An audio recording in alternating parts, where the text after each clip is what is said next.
कादर मिल्लत जिंदाबाद। आइए सुनाइए, आइए। हमारा रहबर कैसा हो, कादर मिल्लत कैसा हो, हमारा रहबर कैसा हो, कादर मिल्लत कैसा हो। कि आखिर में हम लोगों की कोशिशें कामयाब हुई और अल्लाह की मेहरबानी से, और फिर यहाँ जो मौजूदा हुकूमत है यूपी, उसने भी इस सिलसिले में काफ़ी कोऑपरेट किया और आखिर में इसको यहाँ से हटना पड़ा, बहुत जिल्लत के साथ और मोर्चे से निकलना पड़ा है।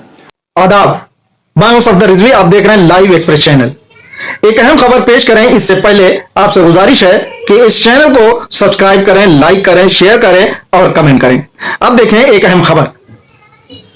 शिया सेंट्रल वक्फ बोर्ड का गठन हो चुका है और इसको लेके लोगों के चेहरे सामने आ चुके हैं। लोग हार पहन चुके हैं और बड़ी बड़ी बातें भी कर चुके हैं, झूठ भी बोल चुके हैं, लोगों को गुमराह भी कर चुके हैं। लेकिन उन्हें जरा भी इस बात का एहसास नहीं है कि उनके सर पर पगड़ी है, उन्होंने वो लिबास पहना हुआ है जो लिबास रसूलुल्लाह का है, जिस लिबास को आलिम दीन का लिबास कहा जाता है, जिस लिबास की शिनाख्त इल्म से की जाती है। क्या किसी आलिम को झूठ बोलना जेब देता है? अवाम और कौम को गुमराह करना जेब देता है?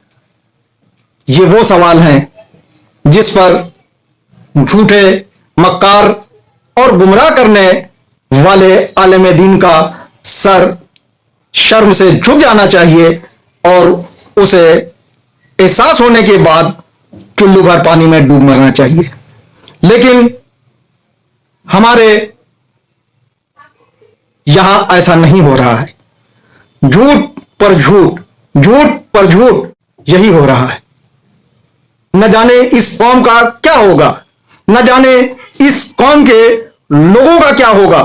उन्हें कब समझ आएगी कि उनका मौलवी, उनका मौलाना, उनका रहबर, उनका जनाब झूठा है।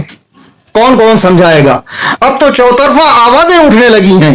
अब तो सभी बताने लगे हैं कि आप जिसे जनाब कहते हैं, आप जिसे मौलवी कह रहे हैं, आप जिसे इमाम जुमा कह रहे हैं, आप जिसे अपना रहबर मानते हैं, वो झूठा है। एक मन से नहीं झूठ बोला, जुमा में भी झूठ बोला, मजलिसों में भी झूठ बोला, मजलिसों में भी ग़ीबत की, जुमा के खुतबे में भी ग़ीबत की, आम मंच से भी झूठ बोला। इतना ही नहीं बल्कि इल्म के शहर, जहां से इल्म का प्रचार और प्रसार होता है, जहां हजारों तलबा को दीनी और शरीयत की शिक्षा मिलती है या तालीम मिलती है, वहां भी ऐसा काम कर दिया जिससे शियत को नुकसान पहुंचे। लेकिन न कोई माफी है, न कोई तलाफी है, न लोगों ने जमकर विरोध किया। क्या लोग इमाम को मुंह दिखाने के काबिल हैं? क्या वो मौलवी इमाम को मुंह दिखाने के काबिल है जो गलती पर गलती किए जा रहा है, झूठ पर झूठ बोले जा रहा है? आइए वक्फ बोर्ड का मामला ही ले लेते हैं। शिया सेंट्रल वक्फ बोर्ड का गठन हो गया, गठन होना ही था। क्या उसमें से मुतवल्ली कोटे से 2 मेंबर नहीं है? एक सैयद फैजी और दूसरे वसीम रिजवी। वसीम रिजवी जो मुर्तद हो चुका है, जो भी उसका स्टेटस हो, वो एक अलग बात है। लेकिन क्या वो मेंबर है या नहीं, हमारे इस सवाल का जवाब दिया जाना चाहिए। अगर है तो आपका मौलवी और रहबर और जनाब ये झूठा प्रचार क्यों कर रहा है और लोगों को गुमराह क्यों कर रहा है कि उसे हटवाया गया? हमें बताए कि किसने हटाया और किसने हटवाया। क्या इसका जवाब देने की किसी में ताकत है? कोई इसका जवाब दे सकता है? वसीम मुर्तद होने के बाद भी वक्फ बोर्ड का मेंबर है।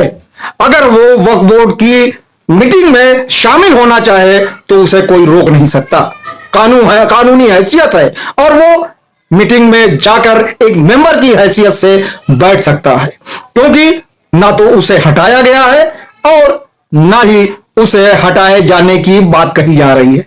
यह वक्फ बोर्ड जो अभी गठित हुआ है, अगर ये चाहता तो उसके खिलाफ कार्रवाई कर सकता था, लेकिन अभी तक मित्रता बरती गई है उस मुर्तद के खिलाफ।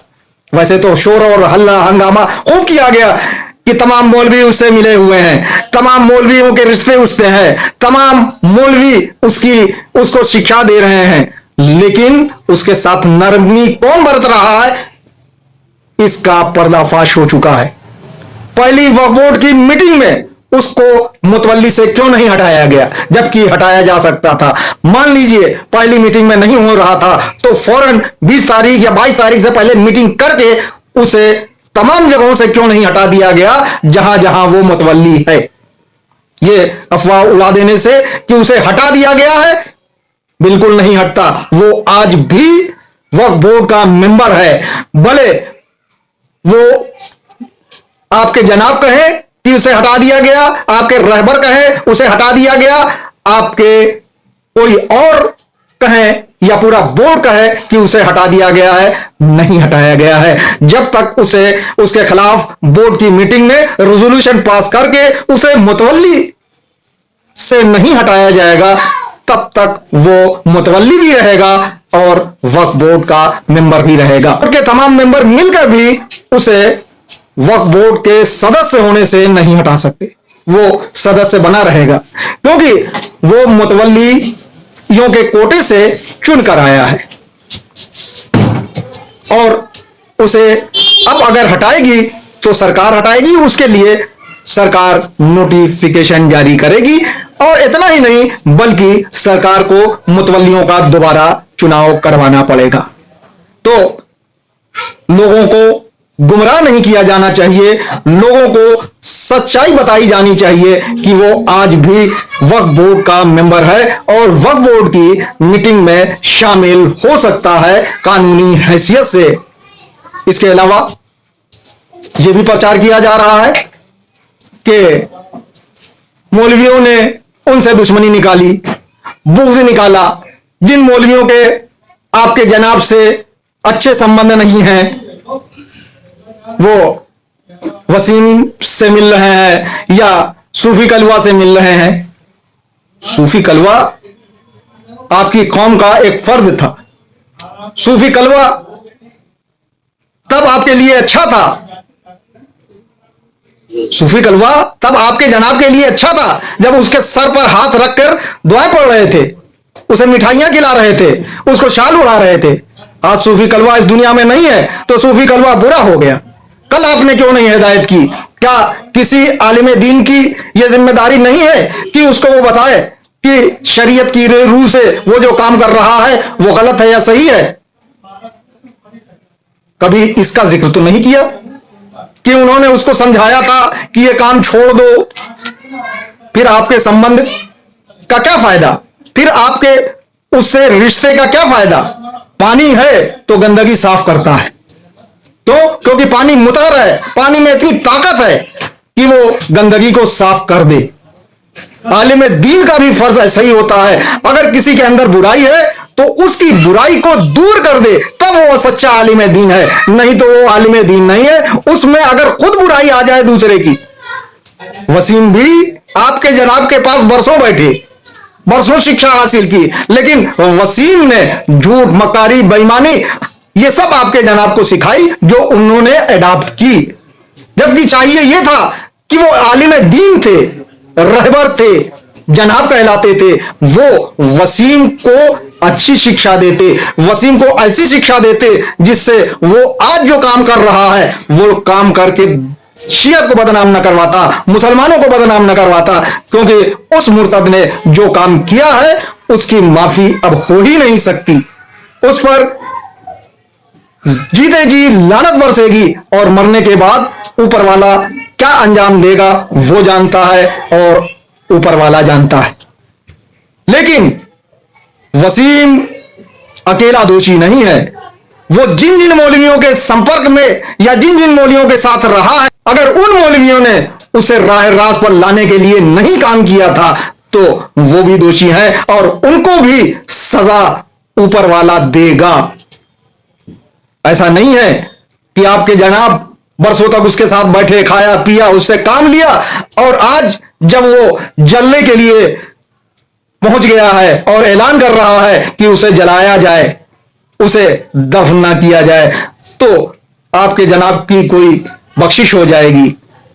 उन्होंने राह रास्त पर लाने के लिए उसे काम नहीं किया और वो बरसों तक उनके साथ रहा।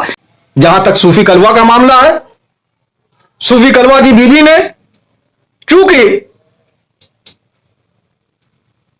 आपके जनाब के खिलाफ अर्जी डाल दी है, कोर्ट में खड़ी है और कहीं कोई इस तरह से पूरी तरह सच्चाई ना हो और वो खड़ा नहीं हो जाता, कुछ ना कुछ मामला तो जरूर होगा जिसकी वजह से वो मैदान में डटकर खड़ी है और अपनी आवाज बुलंद कर रही है कि उसके पति की हत्या में आपके जनाब का हाथ है। हम ये बिल्कुल नहीं कह सकते कि आपके जनाब ने ऐसा किया होगा, लेकिन कीचड़ तो उछाल दिया।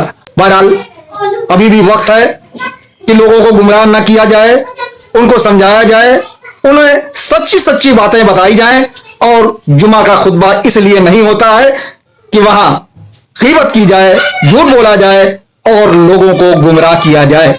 वहां से सिर्फ वही बातें की जानी चाहिए जो सुन्नते रसूल है और इस तरह की बातें अगर की जाएंगी तो समाज के हर फर्द को उस पर उंगली उठाने का अवसर है और वो उंगली उठा सकता है और ऐसा करने वाले मौलवी, मुल्ला और आलिम दीन को कटघरे में खड़ा कर सकता है।